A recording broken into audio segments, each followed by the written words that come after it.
He wants to get started, and I said, wait till Daniel sits back down. Thank you. And Amber.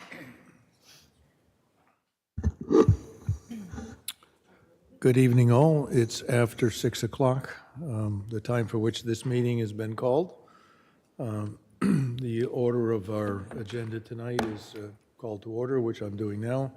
Approval of minutes, superintendent's report, assistant superintendent report, director of finance and operation report, school committee member reports, athletics annual update, acceptance of donations, update of the superintendent search, citizens' requests, calendar discussion for 2024-25, update of the strategic plan goals on equity, choice subcommittee for the electric busing, and then adjournment, which might be around 8:10, we hope.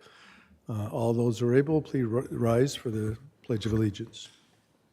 Pledge allegiance to the flag of the United States of America, the republic for which it stands, under God, indivisible, with liberty.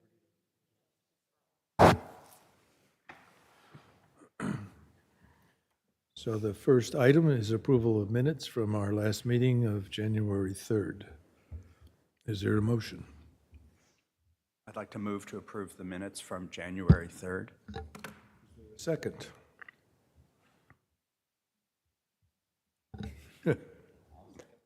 Very good. Is there any discussion on the minutes? Seeing none, all those in favor? Aye. 500. Thank you. A really loud noise. Roaring right along to the superintendent's report. I guess we just did. That will do it. That woke me up, Yakub. It was unplugged. Thank you. It's good to see all of you. I have a very short report tonight. We have a lot of agenda items. There's going to be a lot of topics to cover, and I want to make sure we have a good amount of time. I assume Daniel will speak about the MLK Day event when it gets to you. Okay. Westborough Connects and schools and a variety of other groups together hosted the Screenagers 3 event, and I think they felt that they had a very high quality of conversation, and we're currently talking about, so that was the third of the 3 movie professional kind of parent community education that we offered. And we are actually in current discussion to pay for another round of the film to bring it to Mill Pond and do some targeted work there with faculty and families, really looking at the age group of 4th grade, where you're kind of right in front of some families giving their student a phone. And we want to really give them opportunities to think reflectively about that, as well as the overall trajectory of kind of releasing technology to their children as they begin to get older. I think that's all framed kind of with a strength-based positive approach of these are your decisions to make. We want to empower you with information and partner with you to let you know that you want to manage your child's experience with technology and help them make good decisions. So looking at kind of sandwiching a little bit, we're working up at the middle school and high school level, but then really working with parents at those younger ages. So I think that's a very positive plan, working with the principal, Westborough Connects, and myself. So that's nice to see that with the cycle of that good professional development and opportunity to partner with families, you get opportunities to kind of bring faculty, families, students kind of closer together on the same page. So I feel very good about that. We have a variety of things that are just part of being in this really important center of the year. This is when so much important teaching and learning gets done. Just want to give a shout out to our faculty who seamlessly manage snow and days and interruptions to just kind of keep things moving forward with a continuity of making sure that the day isn't lost in just feeling like a different day where we kind of slow down everything. They really stay at it and kept their regular routines, and a lot of productive work gets done. When we can pull that off, kids keep making progress. And I think that's really the goal of this middle of the year. Certainly, it was sloppy, icy, but we've moved through 2 winter events without loss of instruction time, so we feel pretty good about that. We have food drives underway at all the schools. We have activities going on. PGAs are very busy this time of year with like events and things at the building level. So things move into a lot of heavy building level work this time of year, but things look good. And I know Daniel has a couple other updates to provide, but that's my report for tonight. Thank you, Amber. Daniel? Good evening. Just give you the one update on the MLK event. It was our 6th annual event. Attendance goes up every year, which is great. We have more and more participants coming from surrounding towns. We have about 140 people who came. The choral singers who sang from the high school were beautiful. We're so good. They were awesome. The speaker that we brought in, who came in from Washington, D.C., she was great. We had a slightly different format this year where we created community conversations about what makes a welcoming community, and it was Martin Luther King's, Coretta Scott King's interpretation of Martin Luther King's definition of what a beloved community is. That was the center of the discussion point. But people, when they were reflecting and giving us feedback on the way out, thought the event was superb. So we're very pleased. Thank you, Dan.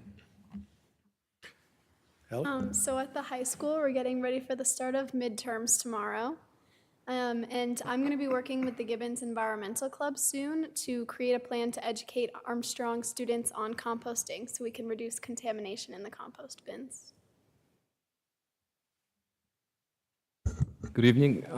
Just one thing to report. Last week, Sarah and I joined Superintendent with the Hastings administration. We did the tour of the school. It was wonderful. I was very impressed with the administration there, with the building, the size of the rooms, not necessarily the quality of the roof. We actually were the day before we got that big rainstorm, and we were warned that there might be a problem the next day, and it happened. So I guess they jinxed it themselves. So I'm looking forward to hearing the discussion about the roof at Hastings later on today. But I want to say thank you both to Amber and to the administration there for that tour. Thank you. Kristen? I don't have anything tonight, thanks. Steve? No, nothing to report tonight. Sarah? So I'll just echo a little bit about what Yakub said. We were able to go and visit Hastings. That was really fun. I haven't been there since I attended Hastings, which was like eons ago, but it was really nice to see. It's such a huge school with the classrooms are huge. The one-on-one instruction that I was able to witness was absolutely amazing.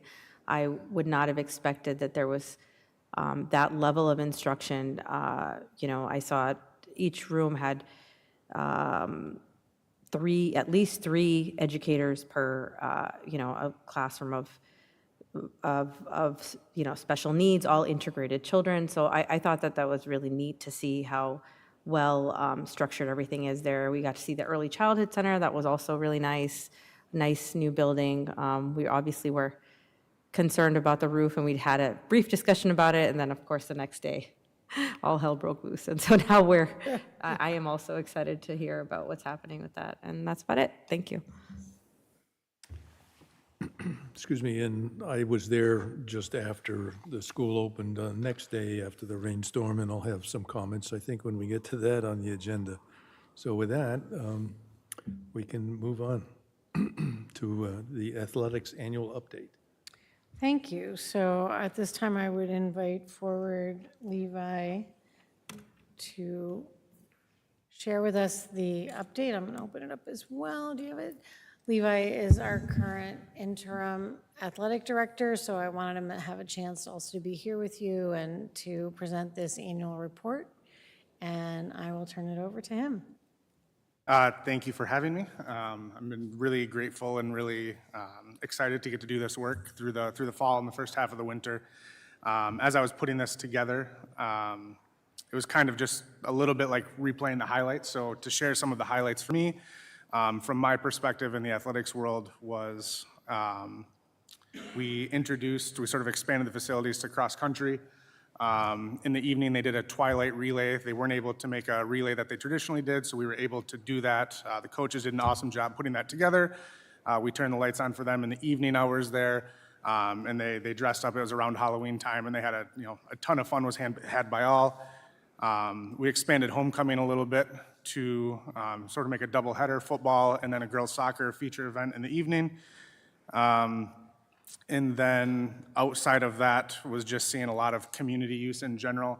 So one of my first-ish days on the job was the photo of the 24, of the class of 24. So that was kind of a moment for me to see people who might not have otherwise accessed the inside of that field, and everybody just being there and really feeling that sense of community and the pride in that facility. So, outside of that, the learning spaces that it's used for, and the cornhole fundraisers and the student council groups and all of the stuff that the nice facilities that we're fortunate to have was kind of the highlights that I played through. So Amber gave me a little bit of the history of this report, and so as I was going through it, the documents are linked, and I'll talk through that, and please ask any questions that come up. But the fall evening schedule is a little tumultuous in terms of reschedules, and in terms of weather was something that was a little unexpected for me. So again, huge thanks to the community and the coaches and the players and everybody that supported us. So we ended up with, all said and done, everything that was used in the evening hours. The report includes things that are 5 p.m. and later. We were right around that guideline of 20 evening, night, light game events. So I was happy that we were able to stay around that area. Tons of community use. There's the on-off record is linked. We talked a little bit through some conversation with Mr. Callahan about how much, and Amber, how much those were getting used, the evening, the walking lights. They've been scheduled on until 8:30, and we pared them back a little bit and kept an eye on the cameras to kind of see how much it was getting used, and there was a number of people using it in those evening hours, so we've been keeping it around that 8:30 mark to be shut off. And looking forward, something that I'm hoping to be able to monitor and look at is keeping a closer eye on the usability of the facility. So if there's storms or there's standing snow, we don't need to have those lights on. So finding a way to keep an eye on that. Although I will say I was surprised today. I left the building for something and there was 2 people walking the track with like a crusty sheet of snow on it. So it's awesome to see that people are using the facilities at however they can. So a little bit of the increased hours there. I think largely because we left them on the weekends, we saw the track was getting used in the evening, and then we had some practices that normally would end around 5, starting at 5 or 6 to beat the heat. So I think that's a large portion of where a little bit of that light came out, or a little bit of that increase came from. And then I don't really have any updates on the sound. Nothing has been changed as far as I know historically. Still following the guidance of that sound report by the Kavanaugh Group. So, and we'll continue to monitor that. I think something that has been well received by our teams is they have been moving their music, their pregame music, down onto the field. For whatever reason, they started to do it sort of organically. I think they like having it closer, but I think for the community and the conversation that happens around that, I think that reduces the projection. So I think that's been good, and that's something we'll continue to explore and monitor. So I think that's all we've got built in here. So just to piggyback off of a couple pieces of that before we open it up for questions, we have some new members, and so when we did that original report, that is always linked, which is that original document that gives you kind of a picture of the scope of the parameters of what were agreed to. And then this annual report kind of just backs up, making sure there's a record of our commitment to that work. And I think the sound system protocol is following the Kavanaugh-Tachi consultant report, which is there for you. And when we did that original one, and I'm not sure if you put it in here, Lee, but I'm not sure. When we did that original sound system before we locked it, we ran that as a test where we kind of put people down different streets and different areas, and they would call us and report back as we were like adjusting the sound. So we put time into looking at the areas where, based upon how those speakers were turned, we could both get best sound quality in the stadium and then also limit its projection out into the community. So since that last test where we had kind of the people out in the community streets, like over at Roach Brothers, down over on Church Street, like we just put people and they called in and then we would adjust the sound. They would give us a report and then we basically decided that was a good benchmark and we locked that in. And when I say locked, literally locked, the cabinet is locked. And I think we report there's 3 people. I think we have 3 keys. I think I have one, I think Mr. Callahan has one, and then one of our techs in the high school has one. Right. So that has to be a personal request to change it, and then we would have a record of it, but I think to date, we haven't. I don't think it's been. No, we haven't changed it. So I think given that the sound and the lights are the areas where there was discussion and agreement, I think this report gives you kind of a checkpoint. So I guess I would turn it back to you and see if you have questions about the report. And other than that, we receive it and we put it on record. Jakub, any questions? Yes, I'll go first. Hi, nice to meet you.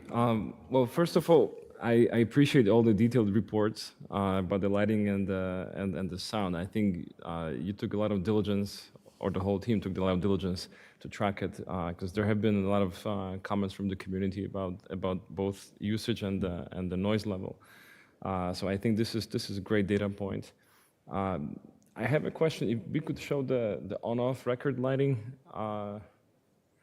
Just a question about the total amount that appears that the $3,000, $1,176. Could you say what does it cover? Does it cover lights at both fields?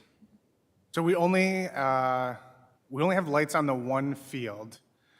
I think that one is a yearly cost of what was spent on the lights. That is, it's not just the fall season, that's for the year. For the full year? Yeah, I didn't, yeah, so it only, I mean, that's just a screenshot of what I have accessible to me, so there was only the option to go by year, so. Yeah, okay. Thank you. So my other question was the time, the 8:30 time for the community walking lights, that's determined based on the historical usage using that security camera? Yeah, so that was when I came into the role, that was the time that was suggested, so that's the time that we continued with. And then Amber and I had some conversation, we rolled it back a little bit, and then with Mr. Callahan kind of helping keep an eye on a selection, a random sampling of dates, we found that people were using the track at those 8 o'clock hours, so we turned them, you know, we extended that back to 8:30. Okay, thank you. Kristen? No, nothing, thank you. No questions. Sarah? So my question was also around the 8:30 timing, based on community concerns and things regarding the light pollution, essentially. I'm trying to figure out, you said you'll see 1 or 2 people walking the track at that time or around 8 o'clock. You know, has there been any consideration to dial it back in terms of the time, or is that just been? So, well, I mean, I think that's kind of just been the best practice. I'd be happy to, if we wanted to make a criteria for what we want to determine use, but I mean, to me, you know, I hate taking away opportunities from the community if there's people that are using it at that time, but I'm not committed to that time. That just seems to be a time that we sort of landed on, so. I think we also have to make the statement that there's 2 different levels of light. And for that period of time when we're only lighting the track, it's a lower level of light than for the football field itself. So it's quite a bit different than Yeah, thank you. during it's the not the ball full game. set of lights, it's the second set. Certainly, people have asked about the lights. I guess I would say that I recognize that people post about this, I believe. If people want to reach out to us and share their thoughts on that, that would be helpful. Because we would want to make sure we're equitable about that, which is if someone, I love Facebook, but it's not a form of communication directly to us to track data. So when people are discussing it, I think it's important that we would give fair share equity to recognize the number of people in the community that are using the lights and the walking track, which was one of our commitments to the community when we asked for money to build it, which was, this was a community service as much as it was for our athletes and for our wellness program. And it's been exciting to see that the community does indeed use this across multi-age up until the evening, because some people come home from work and they go home and then they can go walk the track after games and things are done. I think that we would want to make sure that we reach out to the community should we change that. And if there are people that want to request that we consider bringing those lights down, shutting them off earlier, I think they should, bring it to school committee so that there's a record of it, and that's why we then could act with them on it. We also we check annually at the end of the season any police reports for noise or lights, and record if we've received any. We also take verbal record from people if they come over and speak to somebody, like if they were to speak to Levi or Brian or a police officer, because some people will walk over and, make a noise complaint. So we record those. So we try to make sure we stay very interactive with the community, both those people who might have a concern about the lights or the noise and those who are benefiting from it and accessing it on the wider community level. So I think certainly the report precipitates us remembering that, and we can decide, it's school committee decision if you wanted to say we should shut the lights off at 7. I think we try to be, let me reason the last piece, which is we're consistent with it, because I don't know any of you, but you have routines, right? People that are exercising have routines. And if you can get home from work, change, and go up and walk, but if we're randomly shutting them off on some nights and not others, you can't build a routine and then you're just frustrated and you quit using it. So we have been amazingly consistent, which is 8 o'clock, 8:30, the lights click off. I then was concerned because I had heard that there was a discussion about them, why are they on? And I'm not sure if why are they on is a complaint or a question. And we're explaining why they're on. And we're using data to help us be clear that people are walking or playing on the fields, and that's why we leave them on. So we've tried to be consistent. When we rolled it back to 7:30, we found we had cut out 8 to 12 people who were regularly accessing it and using it during the week, and that seemed unfair. We just kind of changed their routine without letting them know. So once Brian and Levi reviewed the camera, I said, well, then put it back to 8:30. So that's where it stands as of now. I think I would just point out that two things that actually were said, but just to summarize, there was a significant amount of fundraising that was done in regards to the facilities there that came from the public beyond the vote at the town meeting. So it's significant that there were major contributions from the public for the purposes of the field and the lights and the multiple uses of it. The second piece is this is sort of a revisit to questions that have been asked and answered a number of times in the history of this facility. And so what I would ask that we do for the committee, since it's a relatively new committee relative to the issues that happened all those years ago, is to pull the minutes and the reports that we have on this for the school committee so they can be brought up to date on the history of how we got here for your presentation tonight. So that way, I think, you will have a broad understanding of all the things that happened at the time, including, presentations at town meeting, the town meeting vote, what the issues were, and so on. So that, we're not just looking at a snippet of time in terms of issues or even current comments, but there were many way back when this happened. So if Sure, we could we do that, Amber, I think it would be a benefit to the committee as well. Yep, I'll just send them to you for informational backup. And some of them are already linked there, of course, as enhancements of the original history, but I'll add the other pieces. And then I think, again, in your role as school committee leadership, if people bring that to you, you can just catalog it in so it becomes a report of the minutes. We build it into this report, and then next year when you're talking about this, the AD will be back here giving this report again, and you can get comparative data over time. And if you've received concerns from the neighbors, we could also put out a survey to the community to see, how they're using it and check in. So we get a well-rounded, piece of information for you. Yeah, and I think with that history would help anybody who's asked, in passing on the street, what do you know about it? And obviously you'll have all the information you need to respond accordingly. So, anybody else on this issue? No? Okay, let's move on then. Thank you. Thank All right, you. Mr. Hanson, you're done. You get to go back to, what are you doing now? Basketball. Basketball, yeah, all right, enjoy. The boys? Boys basketball is doing very well. Girls? Girls basketball is doing very All well. right. Okay, the next subject is to accept donations, and I'll ask Kristen to speak to that. Yeah, Amber, you want to present the I will, yep. donations? And it's a policy of the school committee that we formally accept them. And one is for the borough program.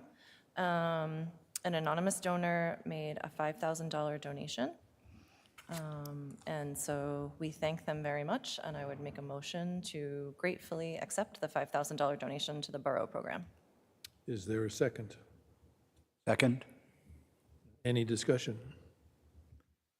I guess I would only add that we certainly appreciate the public's interest in continuing contributions to the borough program. I think myself and I believe every member of the school committee is proud of this program that benefits kids who otherwise are somewhat limited in their ability to do a lot of things.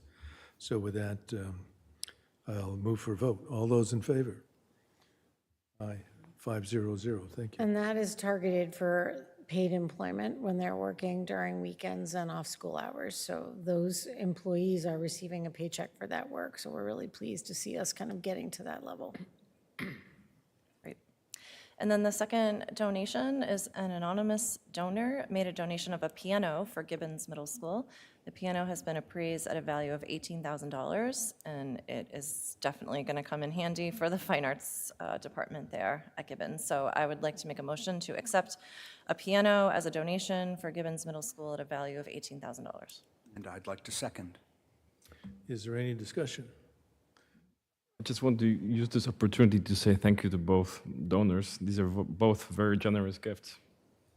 They are, and I think we all appreciate the fact that we have contributions like this for many of the programs in the school system, of which music is an important part of our curriculum in the school. So with that, let's see, you made a motion, it was seconded. All those in favor? Aye, 500, thank you.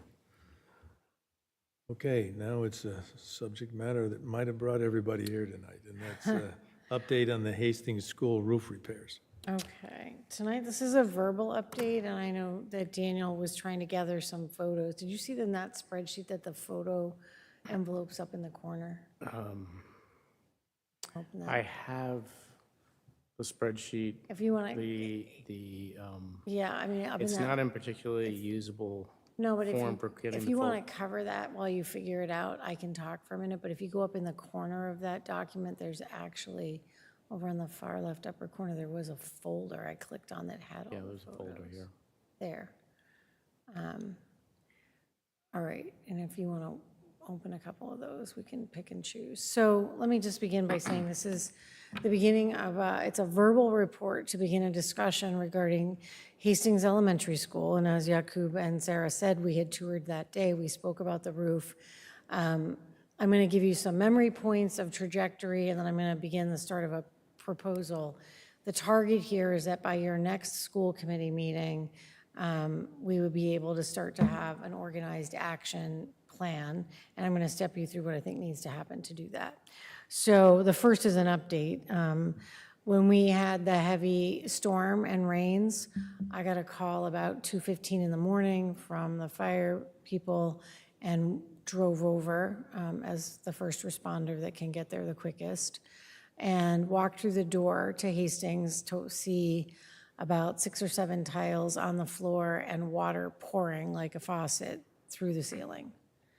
Further down, where we just were, you walk down towards that kindergarten, another 100 yards down there was 100 feet down, another giant pool of water and water just streaming through the roof. I did an emergency full walkthrough with the fire, with Craig Rossi, the fire responder, and we basically inspected the building and ascertained that we could not open. We were closed for 1 day while we did recovery and work to stabilize the roof and to do cleanup and to do inspections. We did a clean air test for asbestos to make sure that no asbestos gets released when you get that amount of water. All came back clean. And then we ran a mold test to make sure that we didn't have issues. Again, you wouldn't typically run into issues early, but we ran that anyway as a benchmark. And those results were supposed to come back today. I anticipate those to be clean. We had, as you can see here, we just walked the building. So I moved through that whole building and we basically found water coming in at a slow or fast rate throughout basically the whole building. We were fortunate that the vast majority of the major, literally cascading water was contained towards the middle portions of the building and the hallways. And into the library area, but we were able to, save that carpet, which is new, and those types of things. Our technology was intact. John Green came over and did an emergency check, and I had pretty much a series of additional responders on the ground by maybe 5:30. So as a memory point, before we talk about the quality of what's going on with this roof, we had planned on using ARPA funds to do design and begin to move forward on this roof to fix it when Armstrong's roof failed. They're the same age, so 2 parallel roofs, exact same roof design, same methodology, and Armstrong's gave out earlier. We swapped the two and decided to hold on the Hastings roof and move forward on the Armstrong roof. We used a process and replaced that roof. They had no leaks, which is kind of nice, under any of that new roof. And then the Hastings roof basically has failed before we can get, any more years out of it.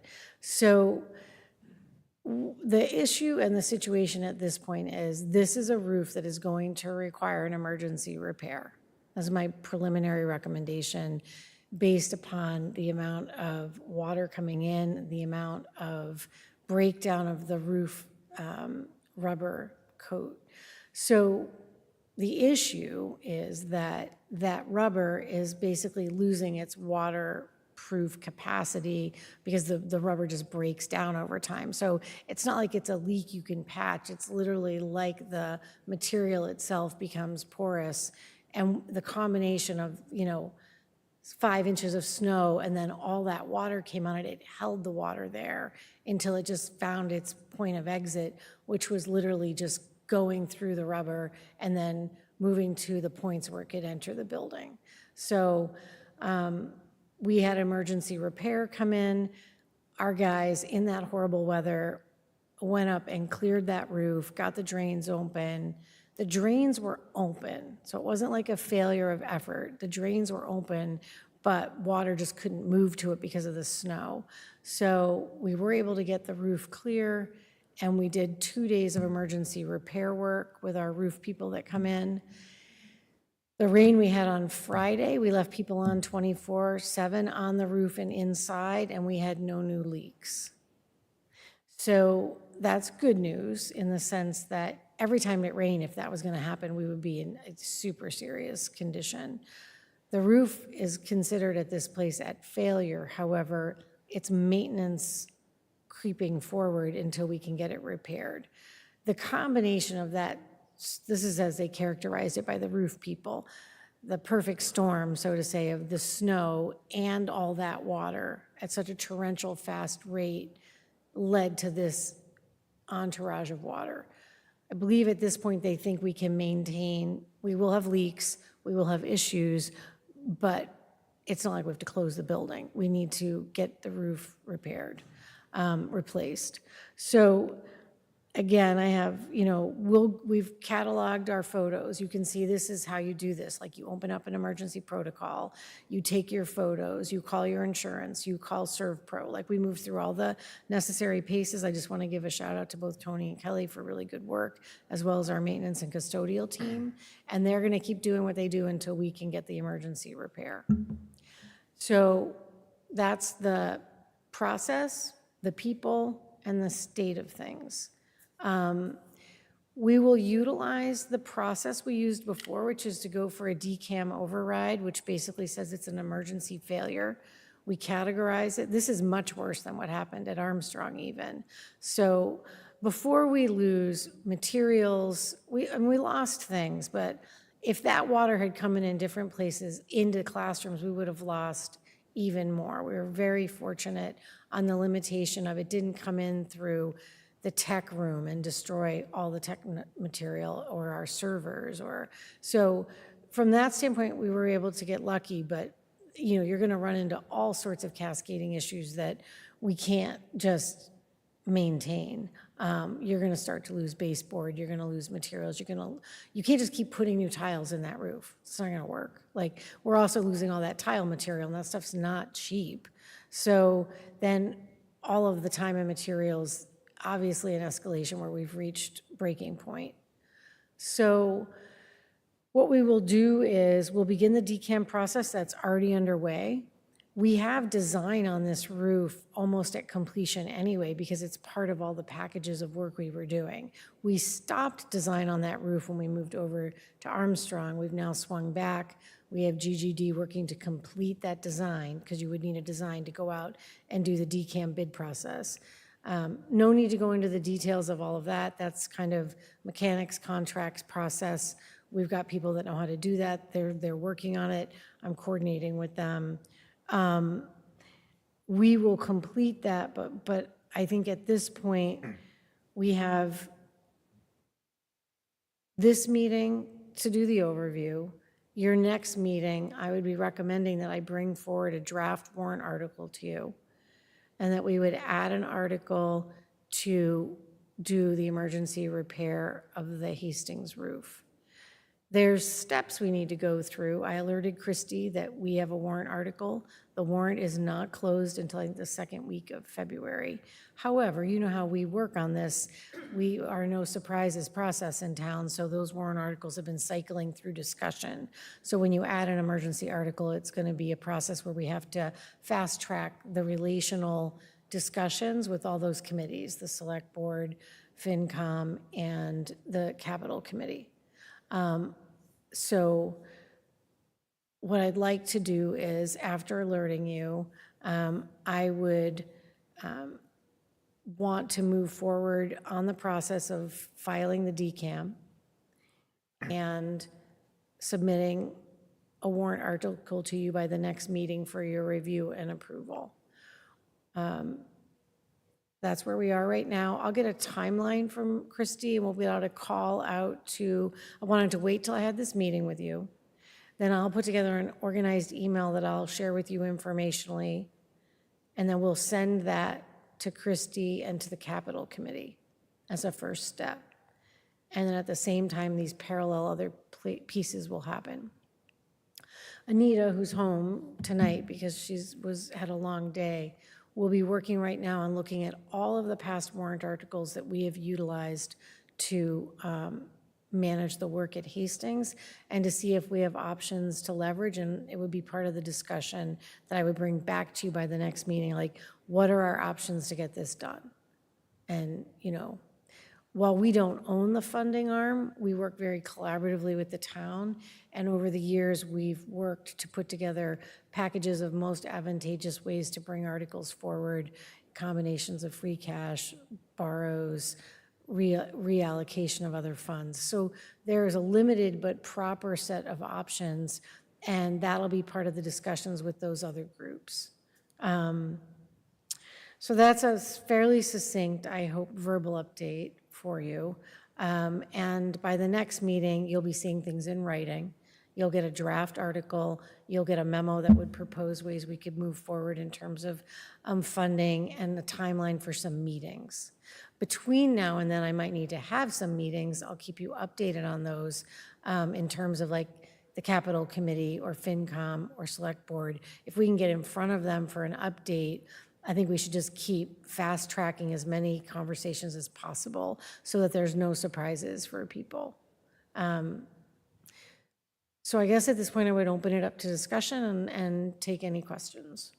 So at this point, I'd like to make a motion to ratify the action of the superintendent in filing a request for an emergency repair of the Hastings roof, and secondarily to authorize on behalf of the school committee the creation of a warrant article to be filed on this annual town meeting warrant for the repair of the roof, at which time, based on this process, based on the outcome of whatever DCAM has to say about the emergency action, and the fact that about 90% of the engineering is done on the roof, and the difference between 90% and 100 is in fact part of the process that we would be waived by DCAM. So that would be my second motion, which is to move forward with the creation of an article for the repair of the Hastings roof for this annual town meeting. I'd like to second both motions. Given the background information offered by Amber, are there any other questions that the committee may have? I have a question. Amber, could you just tell me a little bit about what the process is going to look like as far as, so are we just going to be reverting back to the roof restoration essentially, or like a roof replacement, or is it the assessment? Or No, that's a great question. It would be a replacement. So it would be what we did at Armstrong. They take it off, they strip it down to the basically the skeleton, and they give us a new roof. So just to add to that, the process based on the DCAM request for waiver will still require 3 bids. Because we are so far along on the engineering of the roof, these bids will be quality bids on the basis of the details by the engineers for the roof replacement, and we're in a better position on that basis than we were at Armstrong. And so I would think that the bids that we would get would be quality bids, much like, if we went through the entire rigmarole of the normal process, but we still have the gist of what that process is based on the information that's available to us. Okay, then my second question would be, obviously, we're on a different timeline in terms of it being an emergency roof repair. So what does it look like process-wise that way in terms of how quickly it would move along? Well, here's the issue. Depending upon how the money is created by town meeting, assuming they vote in favor of it, one of the things we know from talking to the roof company is that even today, getting a bid that would start work before October would be difficult. And the second piece is that a bid that would allow the purchase of materials up front wouldn't likely happen. So to the extent that we have money available by vote at the town meeting, and let's say a portion of it is for ordering material, once the material is ordered and available, then they could go to work. And so it's that issue of being able to get the roof repaired in a very timely manner versus having to wait until October. So hopefully that answers your question. It does. So so let's say we're looking at October.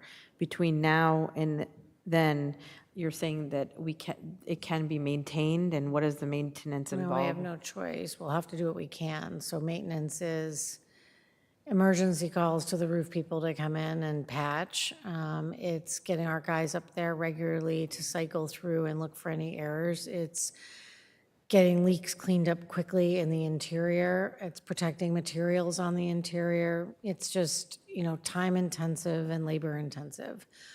I am hopeful that we would be in front of October if we move quickly, but it depends, again, as Steve's point, it will depend on time, materials, bids, and when people are available.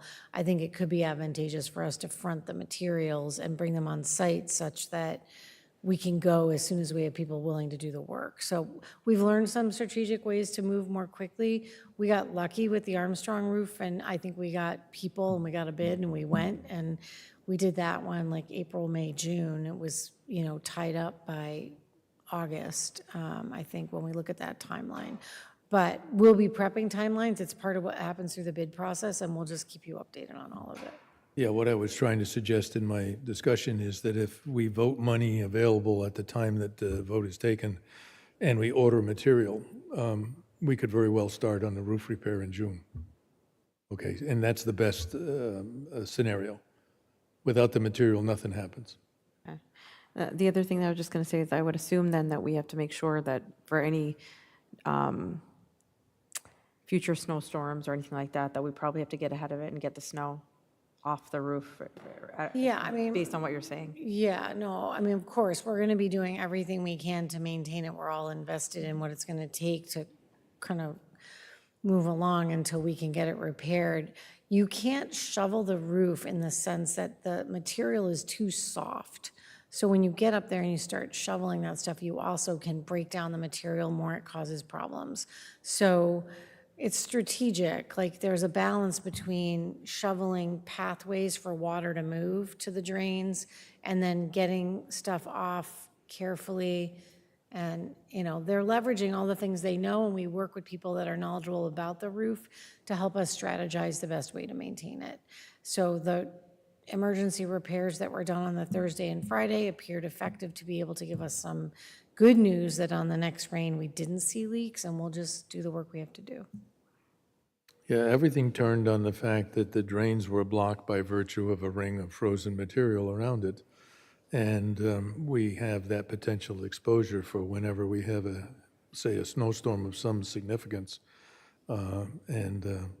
Since, as Amber said earlier, the drains did work, but the water couldn't get to it, created a puddle on the roof because the roof slopes to the center, which is just above the corridor.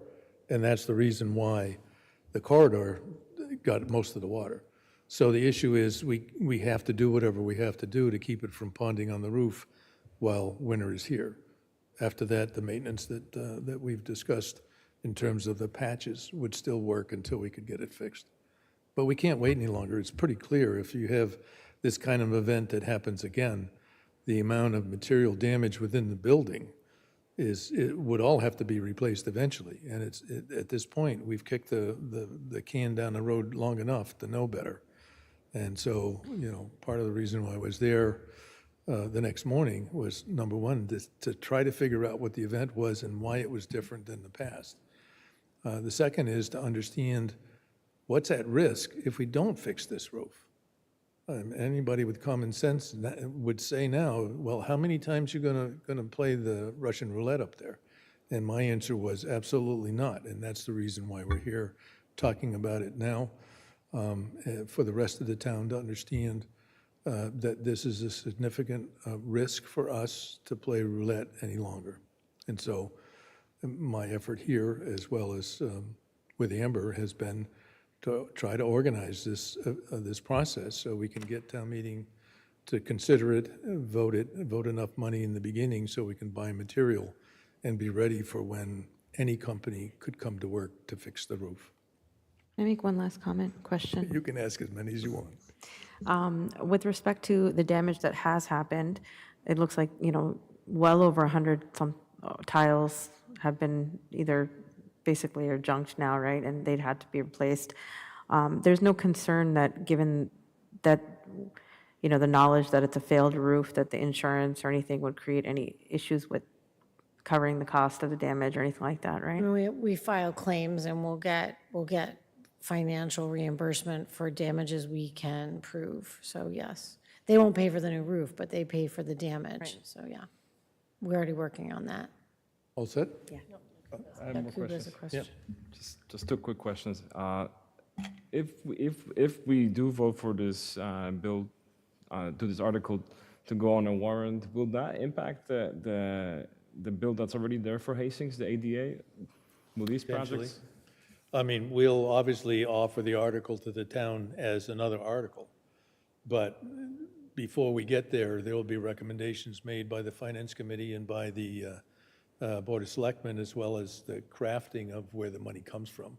It could be a borrow, it could be a raise and appropriate, or it could be from free cash. So we, in my opinion, would try to continue with all articles that we've offered on the basis that each one had merit as to why it got there. But, you know, town meeting will react to the needs and finances of the town. But I'm really hopeful that this one would pass.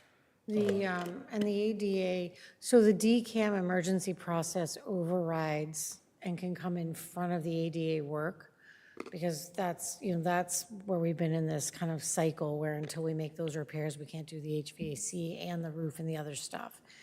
The failure of the roof allows us to basically do the emergency DCAM process that says we have to circumvent all that stuff, and that's what the DCAM lets you out of, so you can go in and do an emergency repair. Well, a replacement. So the ADA work will continue on the same trajectory and come to town meeting. That bid will open in time that we have a hard number. We're tracking that now. So those articles are going to move forward as they stand. There's 4. And then this one would be the additional one that we'll track through fast track. Thank you. You're welcome. One last question. So the students in Hastings missed 2 days of school? One. Just one, okay. So that means they will go to school one more day at the end of the school year?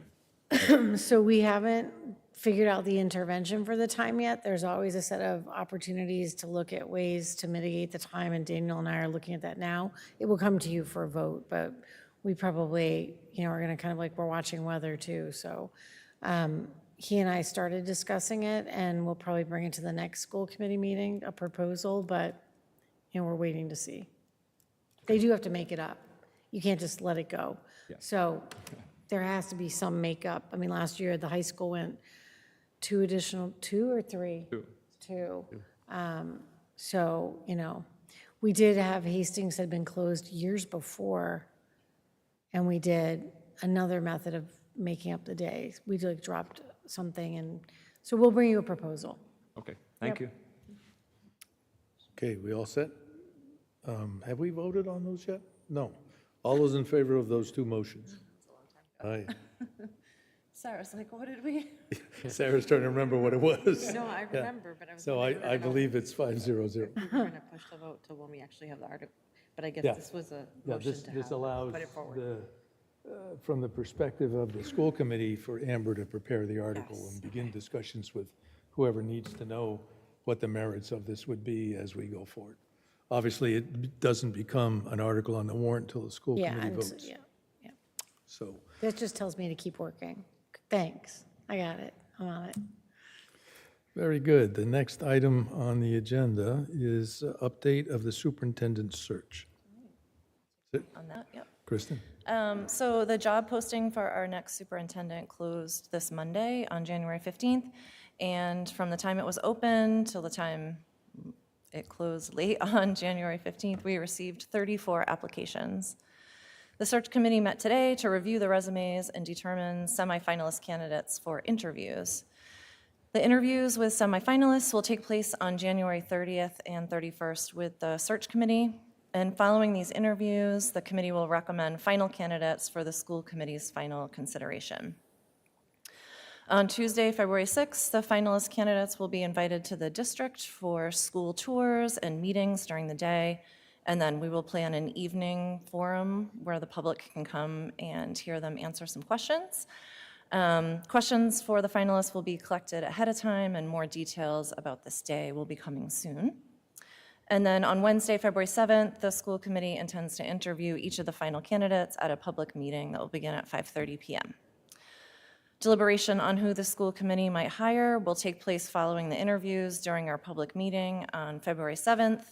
We do have we will post an additional public session meeting scheduled for Monday, February 12th, if we, as a committee, need additional time to make our final decision.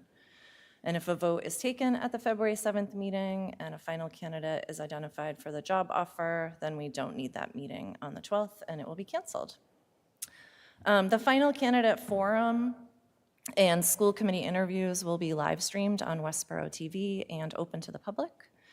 And the school committee hopes to have a candidate chosen and hired by February break, if possible, or during the break. That's my update. Very good. We'll post this update also on the website, so it'll be there sometime tomorrow. And we can do it as a push communication too. So Okay, sure. Thank you. Okay, the next item on the agenda is citizens' request. Could you read our policy? Yeah, can I just see a show of hands of who wants to speak tonight? A couple people. Okay, great. Our policy states that you must be a current resident of Westborough. Speakers can address the school committee about issues within the school committee's purview and authority. Our public policy states that public comment segment shall not exceed 15 minutes. Each speaker will be allowed up to 3 minutes to speak to the school committee, and written comments longer than 3 minutes may be presented to the presiding chair before or after the meeting. All speakers are encouraged to present their remarks in a respectful manner. Public comment by residents at this meeting is not a discussion, debate, or dialogue between individuals and the school committee. It's an individual's opportunity to express an opinion on issues within the school committee's authority. Our role is to listen carefully to what you have to share with us. Clapping, cheering, calling out, or any other noise during or following a speaker is not allowed. And at the close of citizens' requests, school administrators may address what was shared by the speakers if they wish to do so. And additional individual follow-up with a speaker may take place in the days and weeks following a school committee meeting.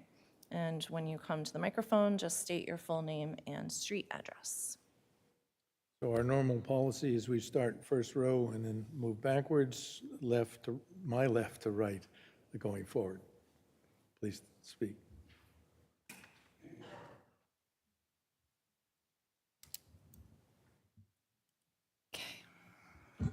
Beth Serber, 1 Denny Street.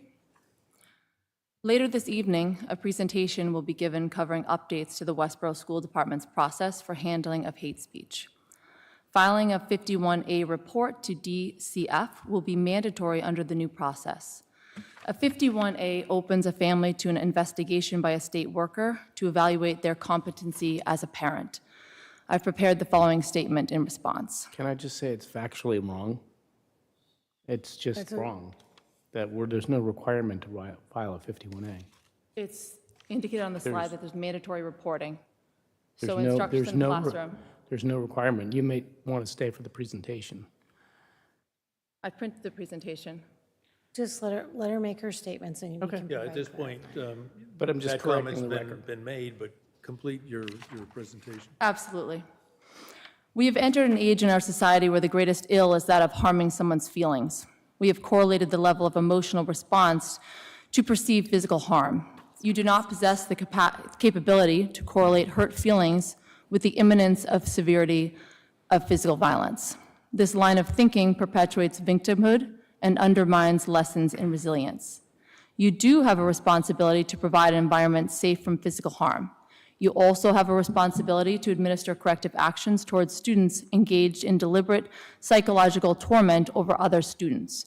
You do not have the right or responsibility to outline protected and prohibited speech based upon your interpretation, nor do you have the responsibility to report infractions of your interpretation to the state. The concept that you as a school department can define hate speech is absurd. Hate speech is measured by the emotional response of the alleged victim. You cite examples of hate speech as racial epithets and even the display of the Confederate flag. If we are soliciting submissions of flags that shouldn't be allowed in the school, I have a few recommendations, which equally elicit a variety of emotional responses and should qualify. So now we've reached a point of mandated reporting. Teachers are instructed to utilize the Form 51A when the use of hate speech is identified. To paraphrase the Section 51A, a child is suffering physical or emotional injury resulting from 1, abuse inflicted upon him which causes harm or substantial risk of harm to the child's health or welfare, including sexual abuse. 2, neglect, including malnutrition. 3, physical dependence upon an addictive drug at birth. 4, being a sexually exploited child, or 5, being a human trafficking victim. You are claiming that hate speech, which is undefinable, creates emotional harm, which is immeasurable, and is synonymous with sexual abuse, malnutrition, drug addiction at birth, sexual exploitation, and human trafficking. You are blinded by your perceived virtue. This is another population control measure guised as an important step forward towards the safety of our children. You deal in fear and allow sheep to guide you.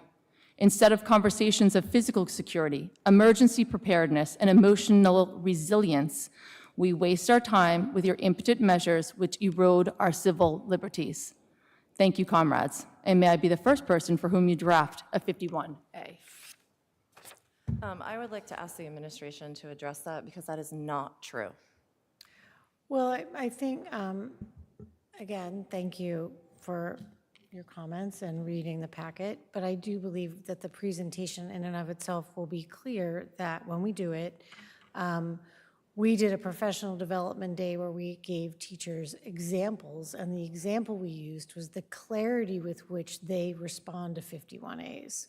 So when we did our professional development, we used it as an example. We modeled it as an example to be clear that when they have a concern that they've heard something that could be construed as hate speech or an issue where there was an action or some form of racism or some form of hatred that was unclear, that using the same protocol that they've used for a 51A, they simply tell an administrator so that they can conduct an investigation or find out what happened.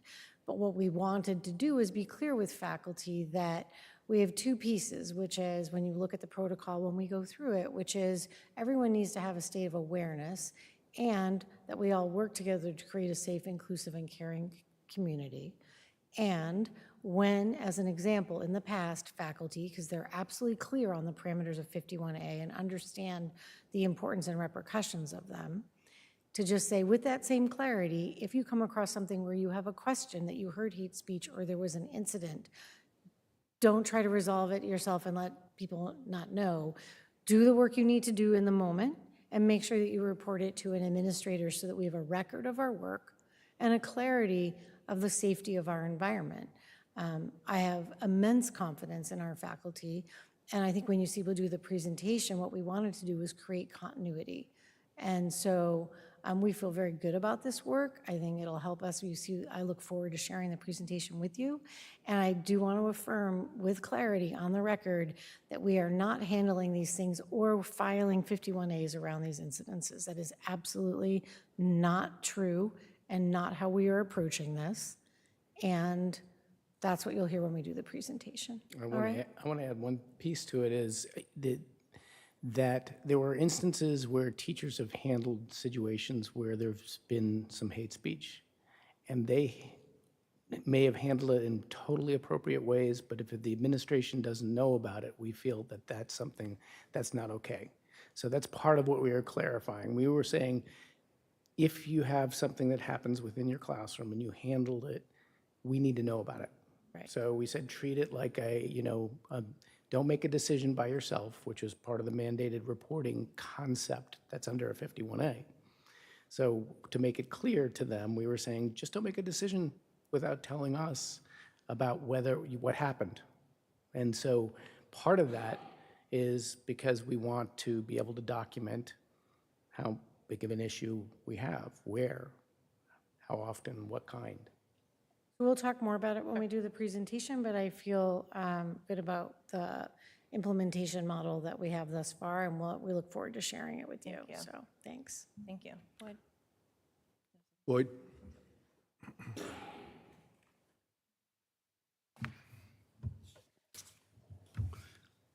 Boyd Conklin, 8 Water Street.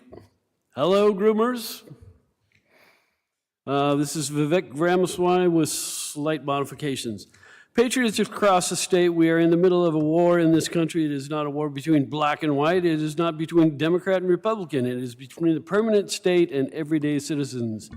Between those of us that love the United States and a fringe minority who hates this country and what we stand for. You have to know who you are in this war to win one. You have to know you are in a war. You can't win one if you are asleep at the switch, have your head stuck in the sand. We, the people, create a government that is accountable to us, not the other way around. That we, the people, choose who leads this country. It is a 1776 moment right now. That's where we live right now. That means we believe in the ideals of 1776, ideals like freedom and merit and pursuit of excellence, that you get ahead in this country not on the color of your skin, but on the content of your character and your contributions. End affirmative action, end DEI. We are done with the nonsense. Send it back home. It means you believe in the rule of law. It means the people we elect to run the government need to be the ones actually running the government, not the shadow government in the deep state that runs the show today. These are the ideals of the American Revolution. The moral obligation of your leaders is to the citizens of this country, not another one. We have been celebrating our diversity and our differences for so long we have forgot all the ways that we are the same as Americans, bound by that common set of ideals that set this country into motion. We believe those ideals still exist, e pluribus unum, from many, one. We are doing it by speaking truth at every step of the way. There are only two genders in this country, period. That is the truth. Fossil fuels are a requirement for human prosperity. Drill, frack, burn coal, embrace nuclear energy. Reverse racism is racism. An open border is not a border. Parents determine the education of their children. The nuclear family is the greatest form of governance known to mankind. Capitalism lifts us from poverty. There are 3 branches of government in the United States, not 4, and the U.S. Constitution is the strongest and greatest guarantor of freedom in human history. That is the truth. We fight for the truth. We stand up for the truth. That is what won us the American Revolution. That is what reunited us after the Civil War. That is what won us 2 world wars and the Cold War. That is what still gives us hope to the free world. And if we can receive that dream over group identity and victimhood and grievance, then nobody in the world, not a nation, not a corporation, not a virus, is going to defeat us. That is what American exceptionalism is all about. That is what we are going to revive and take back control of our country. Excuse me, your 3 minutes are up. Oh, thank you very much.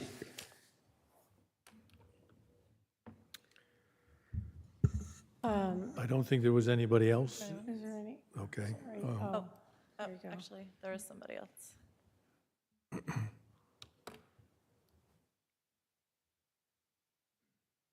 Good evening. Matt Desjardins, 7 Parkman Street. I'm here as both a parent and a teacher at the Westborough Public Schools, concerned about the baseless insults that have no reflection on our Westborough Public Schools and the work that you do here. This public forum is a great opportunity for parents to bring forth concerns, and these insults towards your work take away from the important piece here. I might not always agree with the school committee decisions. It's the way we work. You make a lot of decisions, but I know 100% your hearts are in the right place. We care about our kids. We're trying to make decisions, and things happen. In my 23 years here, I've had nothing but encouraging words from school committee members, our superintendent, to help cultivate creative thinkers who are good citizens. The insults thrown show no understanding what happens in the Westborough Public Schools. We try to balance academic rigor with supporting emotional development. To call us abusers is a horrific defamation of our character. Thank you, Amber, Daniel, and the school committee for facing these baseless insults with dignity and grace.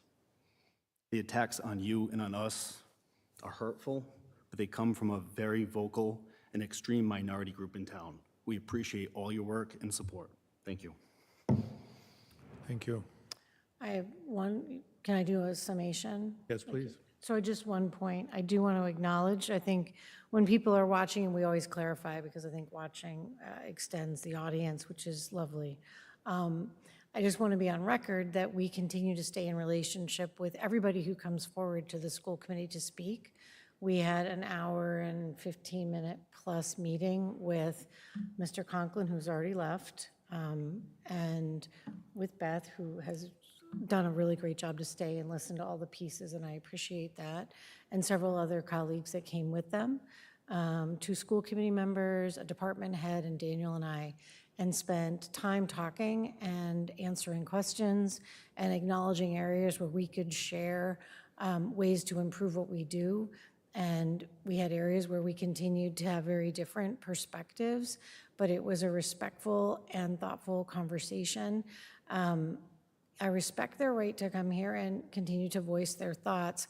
I think it's important for people in the public to understand, you can set up a meeting with us and we will meet with you. We are your public servants. And we meet with people to productively move forward to solve problems. If that isn't a resolution that makes them feel that they were heard, they can bring that here and continue the discussion. I think it would be an opportunity at some point to quit rehashing the same perspectives of discussion. And we have tried to do that by staying in relationship with people to say that they can meet with us and save the time and energy then from the meeting. But I just want to be on record as saying that we are available for that work. We are willing to meet. I know that 2 other people that were at that meeting yesterday have already had additional hour meetings today, and we were making ourselves available to try to serve the community and to try to make sure that they have the information they need to have confidence in the work that we're doing. Doesn't mean we'll always agree, but to have those pieces in place. So that's my comment for tonight. Nothing to add. Okay. The next discussion on the agenda is the calendar for 2024-25. Particular discussion of the holidays, for which I guess every couple of years or so we have that discussion. So I'm going to turn it over to Daniel, and I'll add in if needed. It does echo back to a report that we did several years ago, and that's captured in Daniel's memo. He'll step you through it. And tonight is first stage only for you, informational to receive the information. You have 2 more meetings before you vote and time to consider and to work forward, and we'll get you feedback from the community and from faculty to add to that, to enhance it. Daniel's going to step you through everything, and then we'll open it up for a conversation. Okay, so as Amber alluded to, there was this committee that back in 2018 gave a report. The focus of the committee was to look at the changing demographics in Westborough and in light of our calendar and recognizing the fact that the only religious holidays we have in our calendar were Jewish and Christian at that point. And there were other holidays that we have in the calendar that are not religious. And part of what we wanted to be asking is, 1, what's our homework policy around when families have celebrations, whether they're religious or not? And then also 2, does our calendar reflect the demographic shifts in the community? And one of the primary findings of the calendar committee was, first of all, homework should be suspended at important holidays, Thanksgiving, religious holidays, and students who didn't have a holiday recognized on our calendar could, without repercussions, ask the faculty member if there was a test or an assignment that was due for an extension without penalty. That was part of what was embedded in that report, and the other piece was an acknowledgement that given the fact that the Hindu population of Westborough had become so large that they were as large as the Jewish population, in fact, larger in the community. There was a great debate about whether to add that holiday of Diwali to the calendar, and the decision was made to add it. And so since 2018 school year, that has been part of our calendar. The request to look at additional holidays in relation to other demographic changes is what was put to us, and that's the purpose of this memo, is to say, since 2018, is there a need to make any additional changes or adjustments in the calendar? There are surrounding communities and communities throughout the state who have started to introduce Eid and also the Lunar New Year as a part of their calendars in addition to Diwali. Basically, we were sort of out in the forefront. There were only a couple of communities that had added beyond the Christian and Jewish holidays to their calendars. I gave you an example of some of those communities in the memo here. Hopkinton is one of them. Wellesley recently made the addition of having the 3 holidays in their calendar, those 3 new holidays. And then there are other districts that don't have holidays, religious holidays at all. And I gave the example of Belmont, that's there. With the exception of like the Christmas break, they do not have Jewish, Christian, or any other religious holidays that are celebrated in their calendar. So basically, the exercise we went through is what would be the impact on our calendar should we decide to add, if the school committee wanted to add those 2 additional holidays. And given that they're lunar holidays, they don't fall on the same day every year, so just like Diwali is one of those lunar holidays, based on the lunar calendar, it shifts, and sometimes it's on the weekend and sometimes it's during the week. So basically the exercise that we were going through is like, if we added 3 days, what would that do to our start and end of the school year?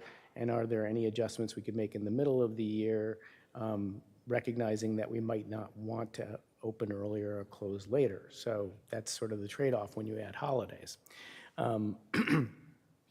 So one thing I do want to make sure that you're clear on, currently Diwali is not a day off for teachers. And I make the point in the memo that the faculty now becomes much more diverse with Hindu members, and we recommend that no longer be the case, that if you are going to make an adjustment in the calendar, that Diwali is also a day off for the professional staff. So what we did was created a 5-year outlook, like 5 years of school calendars, putting in those 3 additional days, and then this table down here shows you how many days would fall of those 3 holidays during the school year. So next year, 24-25, all 3 would be during the school year. So 25-26, 2, 26-27, 1, etc. That's the pattern there, right? So you can see. Then what happens, we take a look at the whole year, and we work it out to take a look at what would happen to our end of year calendar. And so let's just assume teachers already start the last week of August, and assuming you don't want to back it up into the middle of August, being the second week of August, then we're looking at, if you just don't do anything in the middle of the year, what would be the impact at the end of the year? And currently, without adding these holidays, we tend to end in the 3rd week of June, never go to the 4th week of June. You know, that in all the years I've been here, I don't think that has happened. But we build in 5 snow days, and with the snow days that we've had over the last, decade or so, we tend to be last week of June. That's where we sort of end up. The 3rd week of June is where we would end up with if we have several snow days. So with adding these 3 days, what would happen is, I illustrate here, with no snow days, we would never end up in the 4th week. But here, what I've spelled out is how many snow days would force us into the 4th week of June. So you can see the pattern here: 2 snow days in 24-25, 25-26, 2 snow days would bump us into the 4th week, 3 in 26-27, etc. There are some ways to be creative to not end up in the 4th week, should you decide that you want to add these holidays to your calendar, to our calendar. And we suggested a couple. So I guess what I'd qualify and say that we rarely get more than 3 snow days. So when I'm looking at this, when you're looking at this, we think if we could, on days when there's 2 would bump us into the following week, you might want to put it in a cushion of like, you could make some adjustments in the middle of the year so that you had 3 days or 4 days, that you get creative in the following way. One, the Good Friday holiday, if we did it as a half day, families could still have travel time. From what we know, most of the families are not going. So we wouldn't do it regularly. We would do it on certain years, like 24, 25, 25, 26. An alternative strategy or an additional strategy is that teachers come back 2 days before the students do. And if we brought the students in instead of on a Wednesday, on a Tuesday, just for a half day, so those 2 half days, Good Friday and the Tuesday, would make 2 days because the state recognizes half days as being eligible for a full day towards the 180. So we recognize it's like suboptimal, in certain ways. It's definitely suboptimal, but that's the full that's the level of creativity I have so far for trying to prevent us from going into the 4th week. I'm open to suggestions and insights. I would say that if we did the half day in August, we would be careful with our faculty not to consume them in as many start of the school year meetings. But in any case, that's sort of the thinking that I went through in terms of for the exercise of giving you the information I think you would need to be able to make a decision. And then there's this following process that we usually use when making just calendar decision independent of, like, let's say you were just in a normal year, we'd be still, here's an initial draft of a calendar, and you would take a week or couple of weeks to get some feedback on the calendar and make sure there are no mistakes in the calendar.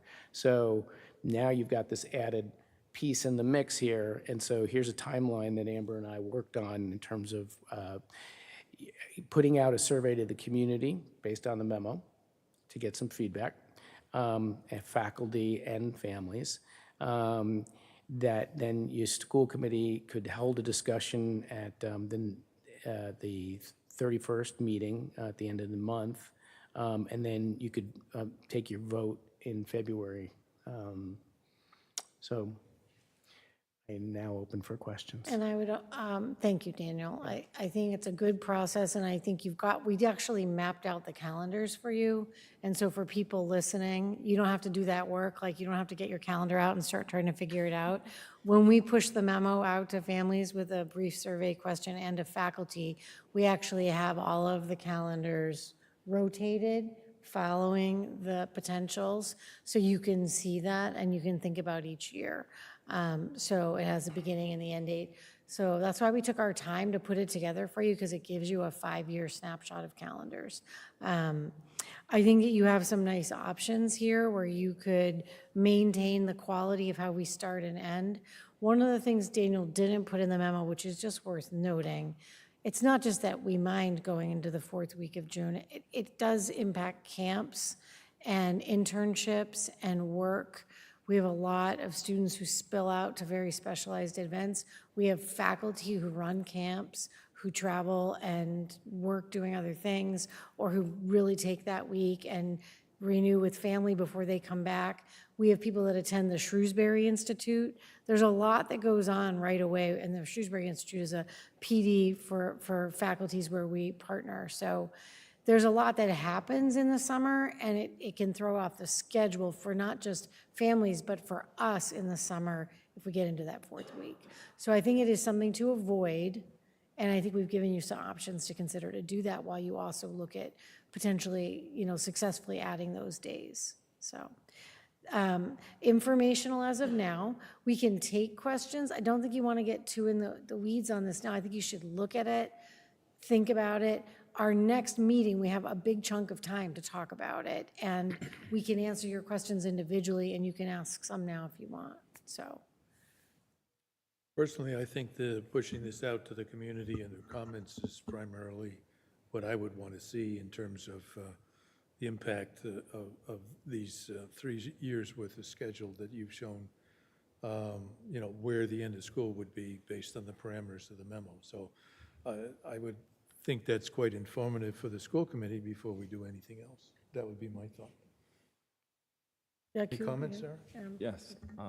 Can we ask for the next meeting to see the breakdown of the demographics of our school body, both teachers and students, so we understand how many students are impacted by each of these holidays? I mean, celebrate these new holidays, or all holidays. It's not just the new easily ones? available data. It's not census data that gets Because it's religious ask data. within the schools. I mean, we can make it part of the survey when we send it out in terms of the responses, and it would be sort of like a self-report, but that's not going to give you what you're looking for, which is, Let us Better than work, let nothing. us work on it a little bit.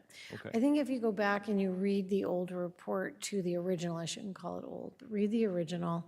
When you read the original report, we spent a lot of time talking about the quality of, we weren't just looking at holidays because of the demographic of our community.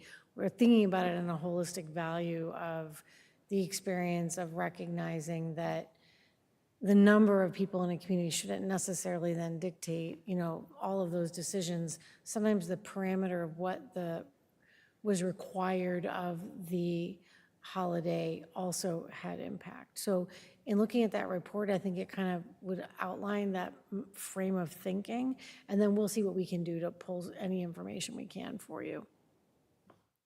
Thank you. Any comments? Okay. Yeah, the only thing that, having gone through this discussion many years, is what's fair. And eventually, depend upon the increasing diversity of the town, what's fair will almost become impossible to do. And so I've always leaned in the direction of fairness being everybody subject to the same thing, such as Hopkinton or Belmont, where they don't have any holidays. You go to school. And many countries basically have the same attitude, whatever their racial structure is, on the basis that school's school, and religion is something else. Particularly when the bracket of what we're talking about, in terms of people's lives. They go to school starting, used to be after September 1st, now it's third week in August. And used to get out early in June instead of the second or third week. And so eventually it becomes, what can we really do? So that's why I'm very interested in what we get back from the community in terms of what they want. One could solve this problem by going to school on Saturday, but I don't think anybody would agree. Let's that not that's what start, we're no, gonna we do. are not doing that. We're not doing that. It's not in the proposal, So- not a plan. But the point is, this is not an easy decision to make on behalf of other people in their lives. So I'm very interested in what we get for feedback. Anybody else? Okay, let's move on. All right, so you can start studying that, and I think I told faculty, I sent them a heads up today to say that this was coming out. We would send them information, and we just have to develop the survey questions, so I'll probably push it all Friday, and then they've got time to respond. Usually, we get a very quick turnaround on that survey. So I'm not worried that we'll be short of data, and then we'll get that to you before the 31st. Yep. All right, back to you, Mr. Chair. Let's see, it's, if I'm reading this right, it's update strategy, plan, goals, and equity, on equity. Sure. So, Daniel, do you want to pull up and I'll do the intro and you take them through the process? All right.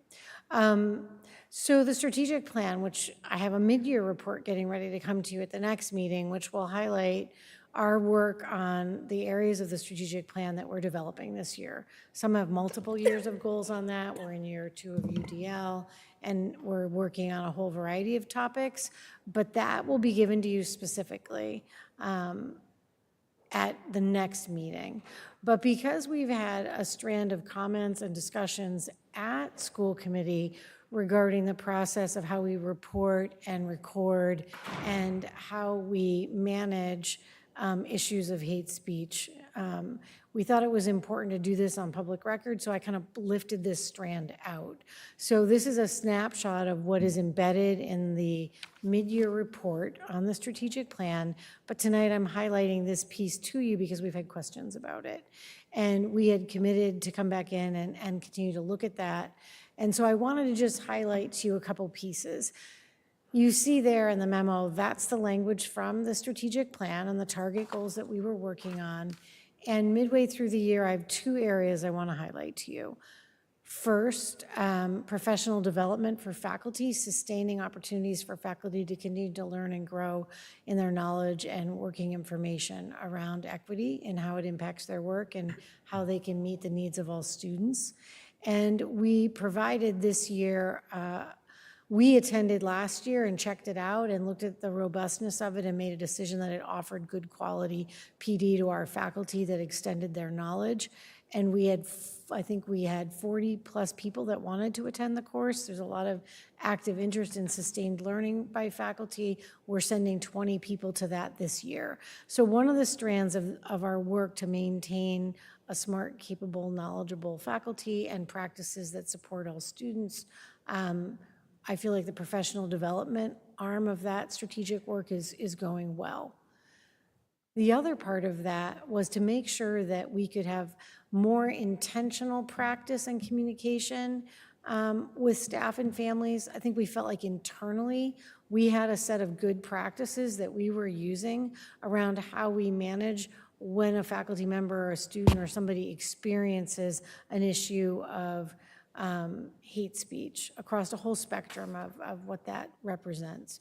And therefore, while we felt we had some good practices, we knew that we needed to come back in and look at them again and make sure that we were very clear in communicating those protocols to our faculty and our families so there was more continuity, so that there wouldn't be a case where a family would say, you haven't done enough, or you didn't do anything, or you didn't report it. Those are words you've heard.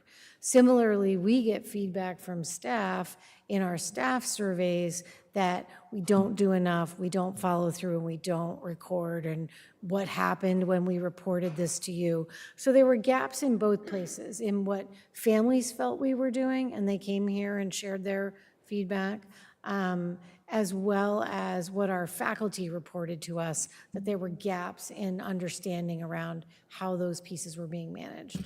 So we've been doing a lot of work internally, and we met with Rabbi Rachel, we met with some members of the community, and we worked internally on staff, and all of that led to the updated protocol that we designed. And Daniel's gonna walk you through what we designed and how we laid it out with the goals of better communication and continuity of practice. So that's where we are with this, and I'm going to turn it over to Daniel.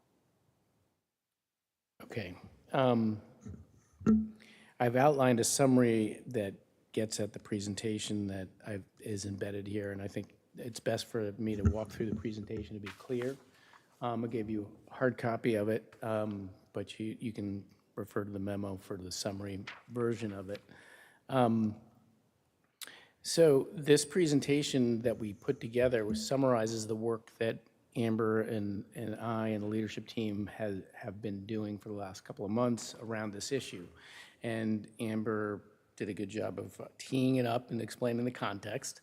And so this is what all of our faculty saw last week, was basically the product of what the new set of expectations are and why we have them.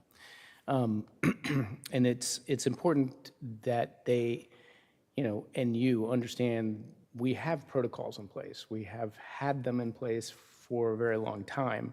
And our most important, one of the most important things we do as a school is to create a safe, welcoming environment where everybody is welcome, diversity is it's celebrated, and hate has no place. Our current approach before doing this work, as we saw it, fell into these three categories here, which is we teach what it means to be, sort of accepting and inclusive in terms of from very early on, kids need to learn to share in a kindergarten and preschool classroom and elementary classrooms. There's those social skills about getting along and, not making fun of other kids. And then it gets to, the education gets more complex as the kids get more sophisticated in terms of understanding, what is appropriate behavior and what isn't. And so they then start to understand what hate language is when they're getting, up towards like middle school age, late elementary. And then, so our role is to educate. And then if something occurs, because it inevitably does, because they're children and they're learning, and we're always in the mode of, having to correct actions that kids make. And so when there is some hate speech that occurs, despite the fact that we put in an effort to prevent it, we have historically gets reported to the administration, and then we work on the discipline and sort of like a re-education. And we come from a place of kindness, and when there's a transgression, that they understand why it's not acceptable, their behavior, and then there's sort of like progressive discipline. If very often it's a mistake, it's done out of some naivete or just joking around or something like that, it doesn't happen again. But if a student has repeated acts and it seems as if it's malicious in intent, then the consequences are different. So that's our current approach. But here is what we decided our areas for improvement, is clarifying our approach for staff, parents, and the community so that they're clear on what I just said, that those three steps exist. And that's what we're doing here now. It's like, this is what we do. And so I'm gonna go into each of these a little bit in the presentation here, is what do I mean by how we're gonna clarify it, and then explicitly defining what hate speech is, and then consistently reporting hate speech incidents, even if you addressed it in your classroom, as I alluded to earlier. So refining our approach, we've decided to be very clear with parents in the community. We came up with an acronym that ARISE, that summarizes what we try to do, right? What we're about. Awareness, the education piece, reporting, investigating, selecting pathways for discipline, repair, closure, and educating, again, through collaborative problem solving with students. Again, always coming from a place of forgiveness and the expectation that students learn from their mistakes. So ARISE is something that is easy to digest for our faculty and parents, and it just summarizes awareness, reporting, investigating, selecting the pathways, educating. So hate speech definition, taken from Encyclopedia Britannica, is summarized here. It's an expression or speech that denigrates a person or persons on the basis of some alleged membership in a social group identified by attributes such as race, ethnicity, gender, sex orientation, religion, age, physical or mental disability, or others. So it's anything that is denigrating. And then there's examples of epithets and slurs and statements that promote, malicious stereotypes, speech intended to create hatred or violence against another group, and then speech that can include nonverbal depictions of symbols, the swastika and the Confederate flag.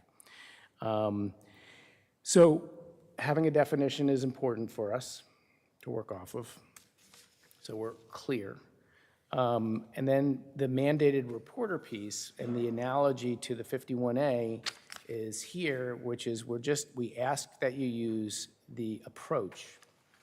And the key word there is approach, in that if you become aware of any hate speech from students or staff or parents, we ask that you report it to your principal, and we'll investigate and log the incidents in a district database.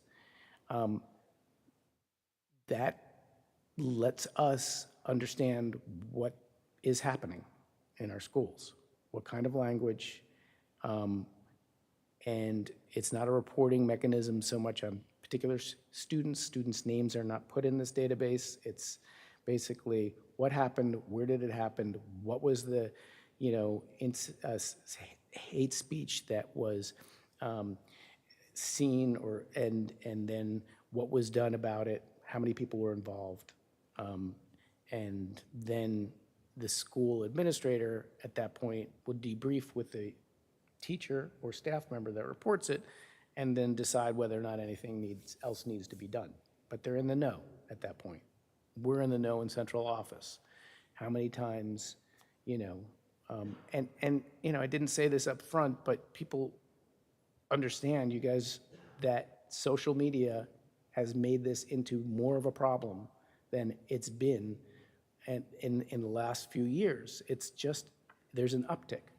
And it's bad behavior, and kids sometimes think it's funny. And they're joking around, and there are words and symbols that are just not to be used because they're not. They're just not funny, even though they think they're being funny. And once they understand the impact that it can have, very often they feel regret and they don't do it again. So this school slide that is there, each school has their own protocol for staff members to notify their administrators of an incident. So they would say, so such and such happened in my room, and then the database that we're keeping is the administrators would fill it in, not the teachers. So the administrators would put that data in that I was just referring to. And the reason, again, for the database is to track our progress, have a sense of how often it happens, what grades it's happening in, what's the nature of the hate speech. And then we can be able to document it and summarize it and track it over time. So, we see this as like just an effort at continuous improvement, being clear about our practices, being clearer about the definitions, and from our discussions in the buildings with the faculty members, they all have appreciated this, and I felt like it added a level of clarity. They appreciate the fact that it's an issue that's they're grappling with, and that they like the fact that the administration is giving the kind of support and clarity that they want to have around the issue. I agree. I would add couple pieces, I think. When we work on continual improvement of initiatives, we start with the planning and preparation, like Daniel's illustrating, and then present it to faculty and unpack it over time. It's a beginning of kind of an arc of practice that by the close of the year, we would have a year's worth of a snapshot. We see what we learn. It helps us do better work. And I think it's important that when you as a committee or in a community, people will say, this happens all the time and no one does anything about it.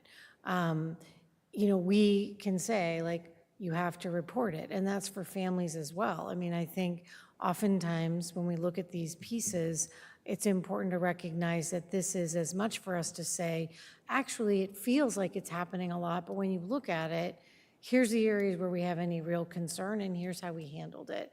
I think in this case, information is empowerment to be transparent, which is a word you hear a lot. We want to be transparent and clear about where we are. We see this is normal and typical development that's part of the world, as he said, with social media, with kids, with 4,000 kids all living together in this big sea of, our schools. This is just how it is when you're living together. There's work to be done. This is not a condemnation. It's not an overreach. It's simply, how are we doing? What do we have going on? Let's make sure that our parents know that if their child comes home and says, this was said to me today, that they let us know. So for families, the part that we will work on over time, we started with faculty, is that the A and the R are the part that kids need to understand and parents. You all need to be aware we all own awareness, right? That's part of being educated and aware. Pay attention. If you see something, let us know. And that's for parents and families to think. The R is, report it, let us know so that we can see that you got closure. So I feel really good about it. I think it hits the right chord. It was not presented as new work, but exactly like this, continual improvement. Faculty wanted to know and understand, what came next, and we said, we're starting with you. Eventually, we'll move towards putting out a communication. I said, we're going to update school committee. Then we'll put out a communication to families to say, like, here we are improving practice. So that by the end of the year, we'll have a snapshot. And we did go back and pull any incidences from the fall. So we get, at the close of the year, 1 year of data. And it gives us a good benchmark to keep improving our practice. Sometimes I think definitions help people clarify what we mean, and that's really helpful, and that will evolve, and it starts activating good conversation. So I think so far it's going well, and then we review that spreadsheet, and it just comes in from the form into a spreadsheet. And in most cases, it's educational resolution, like had a conversation with the kids about this and called the parents to let them know we had a conversation. So it just gives us a nice record. And then we learn about how we're doing, so. Yeah, I have an example, recent example. Mill Pond, 2 kids, they're friends. One kid uses a term that's inappropriate. It got reported in the sheet because the kid was using a term that really was not okay, but they were friends. And so Mr. Slomsky was like, I sat down, I had a chat with them. I explained why it's not okay to use that language. And that's what we do. That was the resolution. That's the resolution. And sometimes, people think we're not reporting things out, and we're like, I don't know that doesn't really rise to the level of like having to say to the whole community that that's what happened. But that's what happened, and that was a childish mistake. So we need to document it both for purposes of understanding when it's not, that big a deal, and then also when it is. Right. And there are instances where we've had stuff that's a lot more serious than that, and especially in the climate that we've been in since October with the trouble in the Middle East. There's been some. I think that's a great example as to how an opportunity arises to actually help a kid understand what they're going to learn eventually through the school of hard knocks, and sometimes is pretty vicious teaching. So the opportunity for a kid to have that kind of an experience with a third party that explains the background behind some of this stuff, I think is important, and I think this is a good program to create the opportunity for that understanding and teaching when some other opportunity may never happen again. So anyway, it's a good explanation of the purpose of this program. Definitely. I think the last piece of that too is that it is about education and building community. It's about inviting in, it's not about calling out. It's about, not being afraid of conversations, but being courageous and having them, and then working with families so that they can have them as well. It's actually unpacked a range of opportunities for us to look at our practice with more clarity. And I had an elementary lunch discussion where it came out of one of the elementary schools, again, educational. They were using a word that they didn't know what it meant, but wanted to explore it. Someone heard it and said, we should talk about that. A thoughtful teacher circled them up and kind of unpacked that and said, this is a word that is concerning, and let me help you understand what that is and why we don't use it. And then called those parents to say, like, this is a great opportunity for you to have those conversations. Like, that's what we want. And it was the teacher that called. The most appropriate line of connection is always going to be that teacher. And we talked about that at the beginning of the year. Like, that's appropriate. These aren't overblown issues. But then, like, we have the record of it to say this was resolved. So if someone comes and wants to say that, this happens all the time and we aren't working within our values, we can say, actually, we are. And we're trying very hard to do good work with really great kids. I feel incredibly good that in this district, our faculty have really positive and connected expectations with children they work with. Like, this isn't an opportunity to be a got you. It's, let me help you with this. So, you know, we gave it to the right people. They're the faculty on the ground and the teachers are the right people to get the entry on those conversations. Good, thank you. Any comments? Thank you very much. With that, we'll move on. And I think the last item on the agenda now is choosing the subcommittee for the electric busing background knowledge, opportunity, action, whatever. And so with that, since this has been a focus in my own mind for a long time, both the good and the bad of it, I'd like to make a motion to appoint Sarah and myself to the subcommittee and see if there's a second. I'll second that.